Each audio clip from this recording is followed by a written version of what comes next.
What's up YouTube, Dave from Zephyr Games, bringing you, as you can see, a vampire deck. Yes, vampires received some new support. They did get the D a little bit with the new rulings of time and life points and end of phase and stuff like that, but take nothing away from these guys, they are still incredibly powerful, and the artwork is probably some of the best I've seen in a long time. So, without further ado, I'm going to take you through the deck profile, show you what we got, and explain why we've got it. Zoom out a little bit so you can see it a bit more. Okay, we start off with 3 of the brand new Vampire Scarlet Scourge. Really good powerful card, level 6, 2200B, a 2200 defender. If this card is normal or special summoned, you pay a K, then target 1 vampire monster in the graveyard except itself. Special summon it, but it cannot attack this turn. You can only use this effect once per turn. And then once per turn at the end of the battle phase, if this card destroyed a monster, any monsters by battle, you can special summon them from the graveyard to your field. So, already a nice little plus there. Then we've got triple Vampire Freelan, a 600 attacker, 2k defender, so not as powerful as the other one, but still very good with her effect.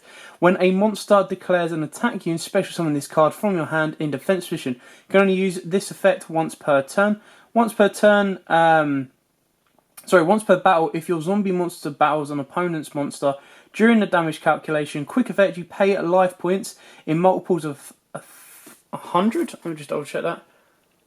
Yeah, in multiples of 100, maximum 3000, your battling monster gains that much attack and defense during the damage calculation only. At the end of the battle phase, if this card destroys an opponent's any monsters by battle, you can special summon them from the graveyard. That was a bit of a mouthful there. So, really cool new card. And then we go with the older cards. So we've got your Shiranui Solitaire 3 Mizuki, and 2 Unizombie. You can put Unizombie at 3, and actually Unizombie serves more of a purpose in this deck in the sense that you want to dump your stuff a bit more consistently, and it can help raise the levels of your level 4s. So you can make the XYZ level 5 or the XYZ level 6.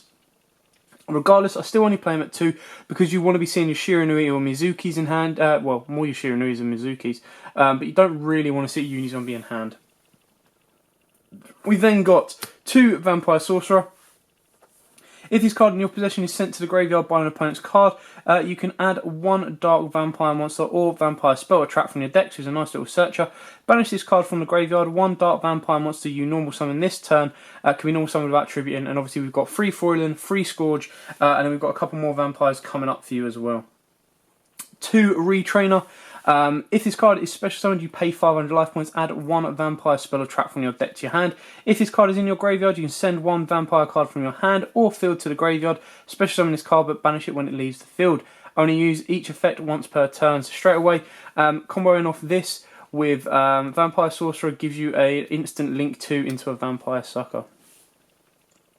With a search as well.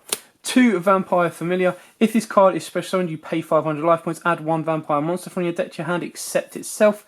If this card is in your graveyard, you can send 1 vampire card from your hand or face up from the field. Special summon this card but banish it when it leaves the field. Only use each effect once per turn.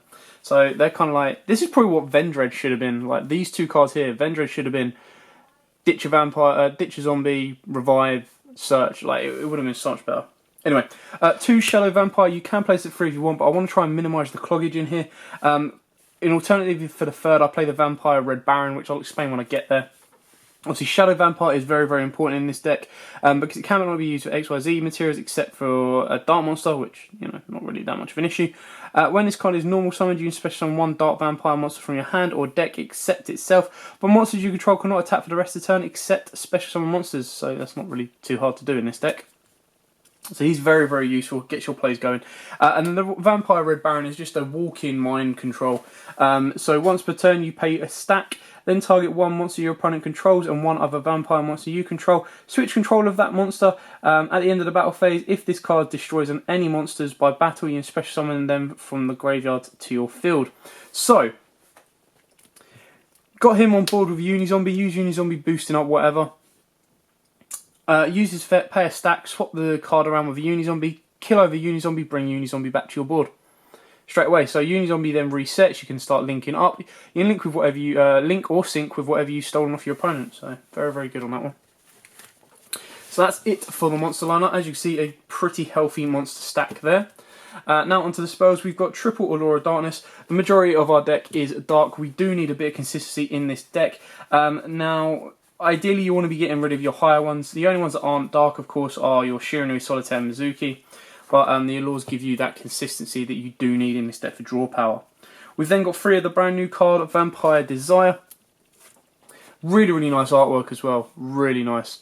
So, activate one of these effects. Target one face-up monster your opponent controls. Send one vampire monster from your deck to the graveyard with a different level from that monster. And if you do, the targeted monster becomes the level of the sent monster in the graveyard until the end of this turn. Target one vampire monster in your graveyard. Send one monster you control to the graveyard. And if you do, special summon the targeted monster. You can only activate 1 desires per turn. So it's a nice little 1-for-1 kind of swap out with the grave. We've then got triple Vampire's Domain. Again, artwork absolutely stunning. It is a secret as well, so it's quite cool. Once per turn, pay 500 life points. During your main phase this turn, you can normal summon 1 vampire monster in addition to your normal summon or set. Even if this card leaves the field, you can only gain this effect once per turn. Each time your vampire monster inflicts battle damage to your opponent, gain the same amounts of life points. Really, really good card. Really good card. Helps you recoup those life points you've been spending off of Freeland and stuff like that. And then not to mention the fact that if someone goes, I'm going to ogre it, you go, yeah, cool, whatever, normal summon still. So that's really, really good. We've then got 1 Terraforming and double Zombie World. It's not a necessity, but it's really, really cool and themed for this deck.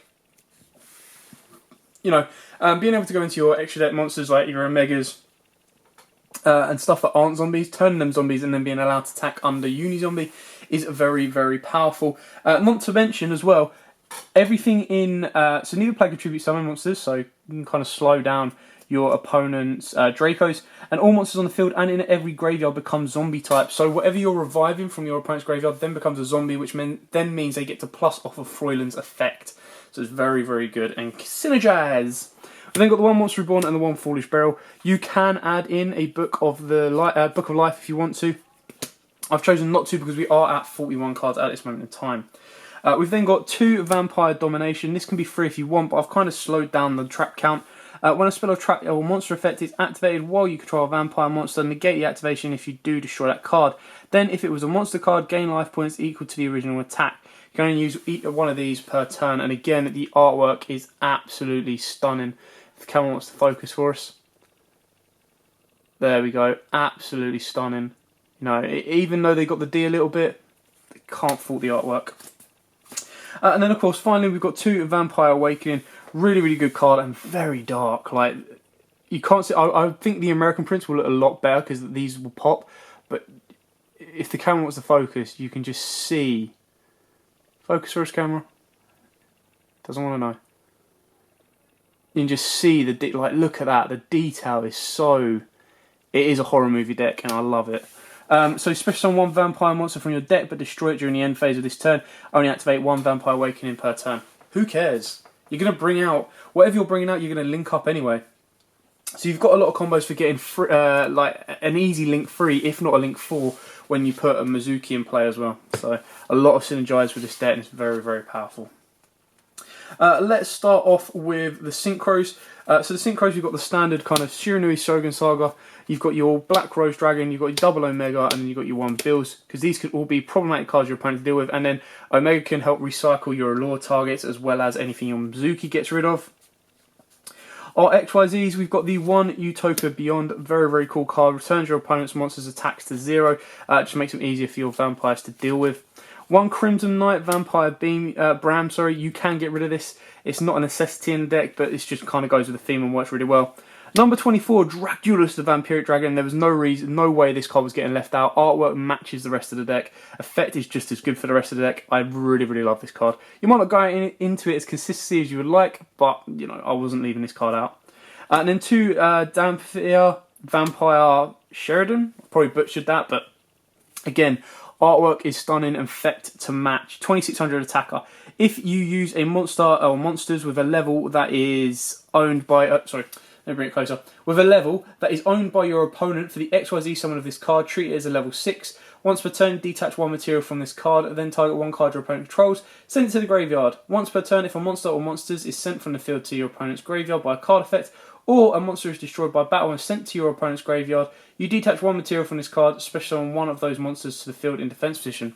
So, you know, synergize. Now on to the links. We've got the one Underclock Taker. We have 2 Vampire Suckers. Again, incredibly powerful card. Very, very useful under this in this deck specifically as well. And you know, it gives you a bit more synergy to the deck. Gives you draw power, revives cards to your opponent's side of the field that you can then use and abuse later on. It's very, very good. You know, it's kind of made for this deck as well as all the other zombie decks as well. So no questions there why that would not be on the list, of course. And then, of course, we've got the one Tropologic Trispania. This can be a deco talker, so it's entirely up to you on which one you would want to go for. And then we've got a Borreload Dragon to help steal your opponent's monsters, because it's not as if you're not doing enough stealing in this deck already. If you don't want to use Borreload, your other alternative is a Saruja. So it's entirely up to you on personal preference of which you would like to use. Anyway, that is it for the deck profile. I hope you've found this useful. I would like to say that the vampires are budget, but unfortunately, some of the extra deck cards are a little bit costly. Like even a Mega with the reprint is costly. If you want to make it more on a budget, Vampire Suckers aren't that expensive. Borreload can be like a Topological Bomber Dragon, or it can be a Deco Talker, same with Trispania. The rest of the vampire stuff shouldn't be too hard to get hold of. I don't feel that they're going to be the high money cards of this set at all. So the main deck stuff has all been reprinted. Uni-Zombies are cheap and easy to pick up. Shirinui Solitaires are a couple of quid each. So again, not much of an excuse not to pick that up. Everyone should have Foolish, and Zombie Worlds are cheap and easy to get hold of. And the rest you pretty much get in this set anyway. So, I don't know why I'm shuffling. I hope this has helped. I hope you've enjoyed it. I'm definitely going to be enjoying playing this deck. No matter how good or bad it does, it is always going to be fun to be using vampires. And vampires the way they should be. I'm talking old school Dracula style horror, not twinkly. You know, we're not going to go there. Anyway, that is it for the deck profile. Thanks for watching. Don't forget to like, comment, subscribe, share. And until next time, guys, as always, happy dueling. Also, YouTube, thanks for watching that video. I hope you liked it. If you did, hit that like button. And of course, don't forget to hit that big red subscribe button in the bottom left-hand corner and the notification bell so you don't miss out on anything. We've got more deck profiles, duels, pack openings, and many more Yu-Gi-Oh videos coming up for you all year round. So don't forget to stay tuned for all of that. Thanks, and as always, guys, happy dueling.